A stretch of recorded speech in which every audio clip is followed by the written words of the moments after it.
Bonjour, alors aujourd'hui on parle toujours du crack 2020. Crack 2020, donc le crack il est d'abord boursier, mais ça va pas s'arrêter là, hein. Ça va être un crack également obligataire sur le marché de l'immobilier.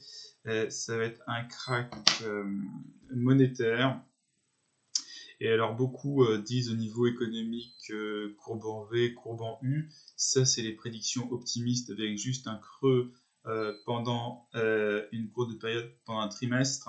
Non, pas du tout, ça va être une courbe en L avec une barre très très allongée pour remonter. C'est beaucoup plus réaliste, hein. Il faudra plusieurs semestres pour s'en remettre. Peut-être on ira jusqu'à 2022. Il y a certaines prédictions, hein, notamment de McKinsey là-dessus. Donc le PIB, il va baisser en 2020, mais il sera encore plus bas que 2019 en 2021. Il va y avoir un creux, il va y avoir une dépression, hein, pas une récession. Une récession, c'est 2 trimestres de légère contraction. Là, ça va être plusieurs années avec un PIB qui ne va pas se retrouver au niveau où il était. Hein, donc destruction des richesses, parce que destruction de l'appareil économique. Là, on va avoir moins 50% du PIB sans doute sur le mois d'avril avec le confinement, mais ça va pas être tout de suite après à nouveau pareil qu'avant. Hein, donc ensuite, ça va être peut-être 40% sur mai, 30% sur juin, etc., etc. Et on va de toute façon entrer dans la plus grande dépression du siècle, sans doute pire que 1929. Donc les gens vont être appauvris. Il y avait déjà une crise, hein, donc il y avait les gilets jaunes par exemple qui prouvaient qu'on était déjà en crise. On ne part pas de quelque chose de très haut, on part de quelque chose qui déjà était à la limite de la crise, à la limite de la récession. Il y aura de nombreuses faillites, donc ça n'aura rien à voir avec 2008.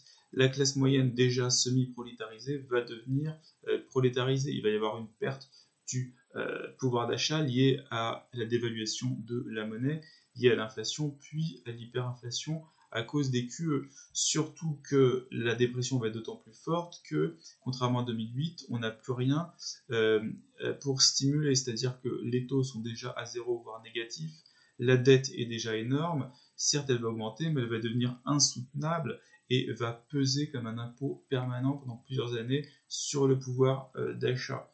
Donc il n'y aura pas une stimulation comme en 2008, et surtout le mal est beaucoup plus grand. Il y aura une destruction de nombreuses petites et moyennes entreprises, surtout dans certains secteurs, qui ne pourront pas se remettre de 2, 3, 6 mois d'arrêt d'activité. Donc secteur touristique qui va être complètement laminé, secteur aérien, secteur de la restauration, secteur du divertissement. Voilà, donc ça va être une grande dépression. Il faut au moins compter jusqu'à 2022, hein, si on regarde 1929-1933, puis pour s'en sortir complètement 1950. Donc là, jusqu'à 2022, je pense qu'on n'aura pas réatteint le pic de 2019. Et puis ensuite, il faudra peut-être aller jusqu'à 2030 pour vraiment complètement s'en sortir.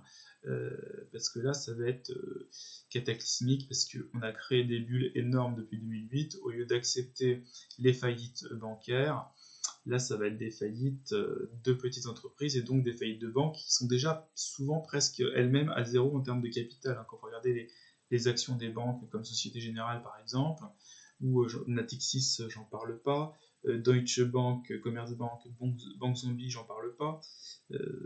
Voilà, hein, tout ça, Jovanovic en parle aussi, de la marche en parle aussi, enfin bon. Donc voilà, bah dites-moi ce que vous en pensez, à bientôt.